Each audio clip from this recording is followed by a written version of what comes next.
Você conhece o fato de que no final da Idade do Bronze, as interações entre Israel e o Egito Antigo se intensificam e que tanto há evidências arqueológicas quanto inscrições que corroboram alguns relatos bíblicos?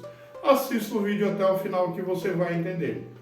Bem-vindas interessadas, bem-vindos interessados, este é o canal Baú de História. Eu sou Rogério de Paula. Fala aí, boss, qual que é o desafio de hoje? O Egito Antigo, parte 14.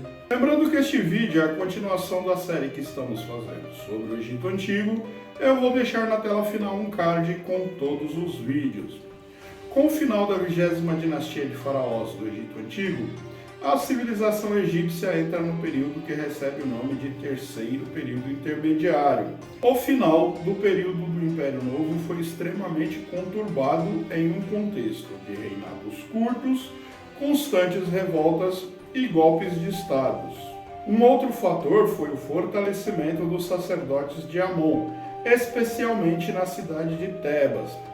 Os cuxitas ao sul promoviam constantes rebeliões, tentando a todo custo recuperar sua independência.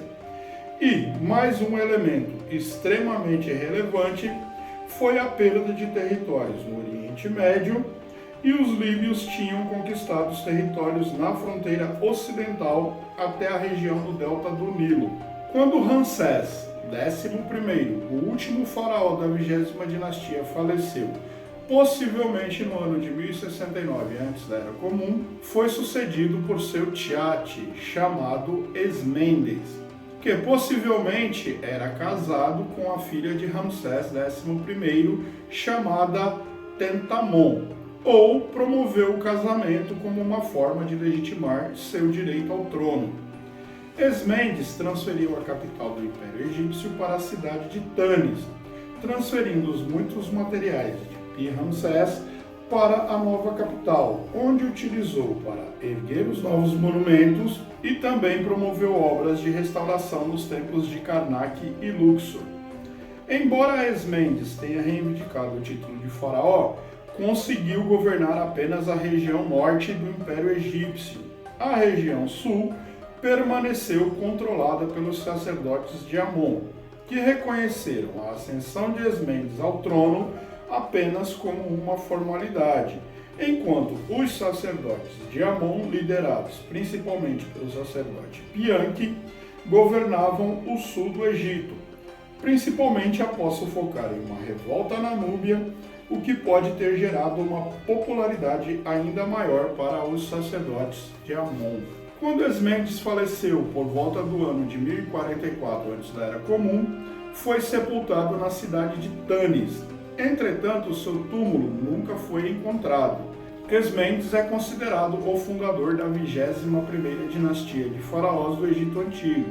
Seu sucessor foi Amenem-Nessu, que reinou possivelmente entre 1043 a 1039 a.C., que foi sucedido por Psusenés I, que reinou entre 1039 a 991 a.C. Temos poucos registros sobre o reinado destes faraós. Amenemopé, que reinou entre 993 a 984 a.C., era filho de Psusenés I. Reivindicou o título de sumo sacerdote de Amon em uma tentativa de governar o Egito em toda a sua extensão. Sua múmia foi encontrada no ano de 1940 pelos egiptólogos franceses Jean-Pierre Marie Montet e Georges Goyon em um pequeno túmulo na necrópole de Tanis. Sua múmia estava em um caixão de madeira dentro de um sarcófago de quartzito amarelo, onde foram gravadas informações sobre o seu reinado, e também é a principal fonte de estudos sobre não apenas o seu período de reinado, mas também sobre seus antecessores, Amenem-Nessu e Psusenés I. Seu sucessor foi Osocor I, que reinou entre 984 a 978 a.C., que era de origem líbia, da tribo Meshuesh. Osocor I era irmão de Nimlot A, um poderoso chefe na Líbia, e, de alguma forma, possivelmente em um golpe de estado, se tornou faraó do Egito. Foi sucedido por Siamon, que reinou possivelmente entre 978 a 959 a.C. da Era Comum. Siamon, também chamado Neterquepehé, ascendeu ao trono de uma forma pouco conhecida, e a tese mais aceita é a de que fosse genro de Osocor I, possivelmente casado com a princesa Carimala.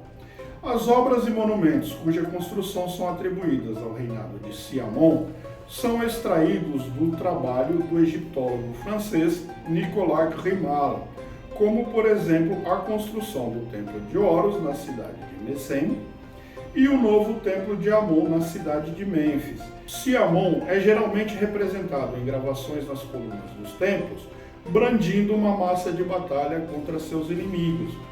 Entretanto, é possível que a cena seja fictícia.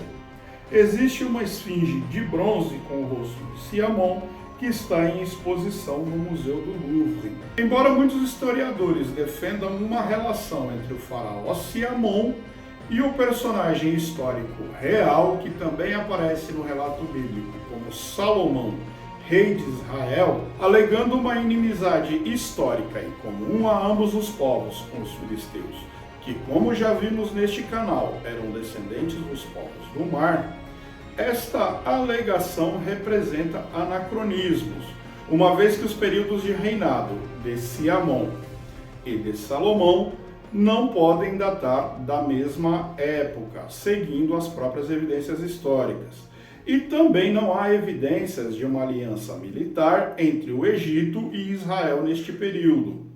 A tumba de Siamon nunca foi encontrada, e registros antigos sugerem que ela estava em uma região que posteriormente foi inundada por uma das cheias do rio Nilo.